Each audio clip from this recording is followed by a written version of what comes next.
কত দামি। এরে আম্মা জান, আপনারা তো ইসমাইল নবীর মা হাজেরা আলাইহিস সালামের মতো দামি, ঈসা নবীর মা মারিয়াম আলাইহিস সালামের মতো দামি। এই দুনিয়ায় বড় এক বেঈমানের নাম ফেরাউন। জানেননি এই বেঈমানের ফেরাউনের স্ত্রীর নাম কি? আসিয়া। এত বড় বেঈমানের ঘরে থাকিয়া আসিয়ার মতো বান্দি আল্লাহর পেয়ারা হয়ে গেল। রহমতের নবী বলেন, কিয়ামতের দিন আসিয়ার সাথে আমি মুহাম্মদের সাথে বিবাহের বন্ধন হবে। ও আম্মা জানেরা, আপনার স্বামী তো ফেরাউনের মতো খারাপ না। আপনি কি পারতেন না স্বামীরে বুঝাইতে নামাজের জন্য? আপনি যদি নামাজ পড়িয়া দোয়া করতেন, হে আল্লাহ, আমার স্বামী দিন রাত্র কষ্ট করে কামাই রুজি করে, তার নিজের জন্য করে না। প্রত্যেকটা স্বামী তার সন্তান পরিবারের শান্তির জন্য কষ্ট করে। নিজে না খাইয়া থাকলে কোনো বাবা কষ্ট পায় না। যদি শুনে সন্তান খানা খায় না, বাবার চোখে আর ঘুম আসে না।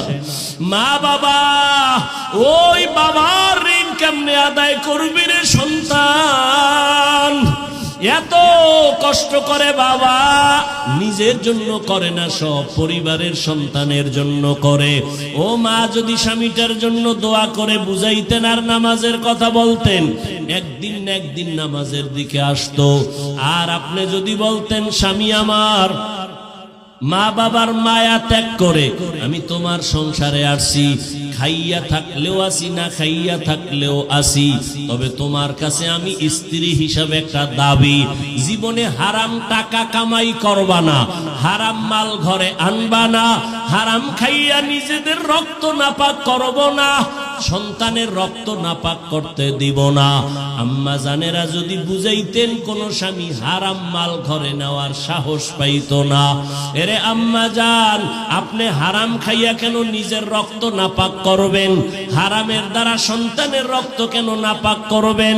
এখন থেকে তওবার সুযোগ আছে, তওবা করেন। সন্তানকে ডাক্তার বানাবেন, বেয়াদব বানাবেন না। সন্তানটাকে ইঞ্জিনিয়ার প্রফেসর বানাবেন, বেয়াদব বানাবেন না।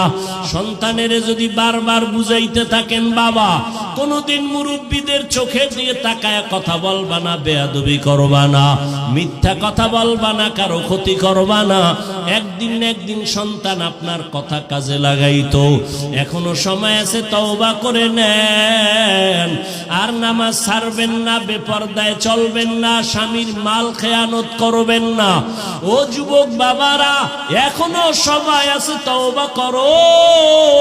জীবন গেল আর নামাজ ছাড়বা না, বেপরদায় চলবা না, দাড়ি কাটবা না, মা বাবারে কষ্ট দিবা না, শিক্ষকের বরদোয়া নিবা না, ওলামায়ে কেরামের দোয়া নিয়া নবীজির তরিকা মেনে এখন থেকে চলবা। স্কুলে পড়ো, কলেজে পড়ো, চাকরি করো, ব্যবসা করো, আর নামাজ ছাড়বা না। যদি তওবার নিয়ত থাকে, ওমরের মতো তৈরি হইয়া গোপনে গোপনে মনে মনে আমার আল্লাহকে বলো, হে আল্লাহ, এই ময়দানে গুনাহ নিয়া ঢুকলাম, আর গুনাহ নিয়া বাসায় যাব না।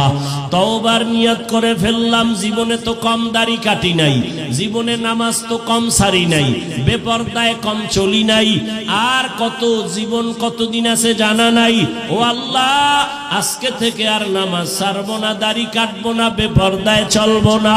মা বাবার দোয়া নিয়া, শিক্ষকের দোয়া নিয়া, উলামায়ে কেরামের পরামর্শ নিয়া নবীজির তরিকা মেনে চলবো। তওবা করার মতো যদি কারো অন্তর তৈরি হয়, মুনাফিকি না থাকে, খাঁটি তওবার নিয়তে দুটো হাত আমার আল্লাহকে দেখাইয়া দাও। আয় আল্লাহ, হাতগুলো কবুল করে নেন, তওবা কবুল করে নেন।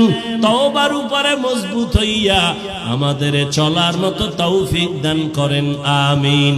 আলহামদুলিল্লাহি রাব্বিল আলামিন, والصلاة والسلام على سيد الأنبياء والمرسلين وعلى آله وأصحابه أجمعين يا أرحم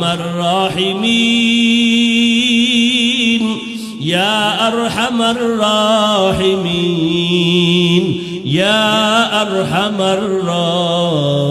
الراحمين رب ارحمهما كما ربياني صغيرا اللهم إنك عفو كريم تحب العفو فاعف عنا اللهم إنا نسألك رضاك والجنة ونعوذ بك من سخطك والنار اللهم اكفناهم بما شئت اللهم إنا نجعلك في نحورهم ونعوذ بك من شرورهم إنا كفيناك المستهزئين اللهم اجعلني من المستجابين للدعوات اللهم إني أعوذ بك من كل عمل يخزيني رب العالمين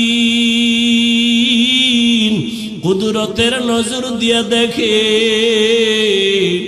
এই ময়দানে কত উলামায়ে কেরাম মুরব্বি হাজী সাহেব ব্যবসায়ী চাকরিজীবী আমার পর্দার আড়ালের মা বোনেরা আমার যুবক কত ছাত্র ভাইরা হাত তুলেছেন জীবনে গুনাহ করি আপনার দরজায় হাত উঠাইতে বড় লজ্জা পাই গুনার কারণে আমার হাত না পাক আমার চোখ না পাক আমার জিহ্বা না পাক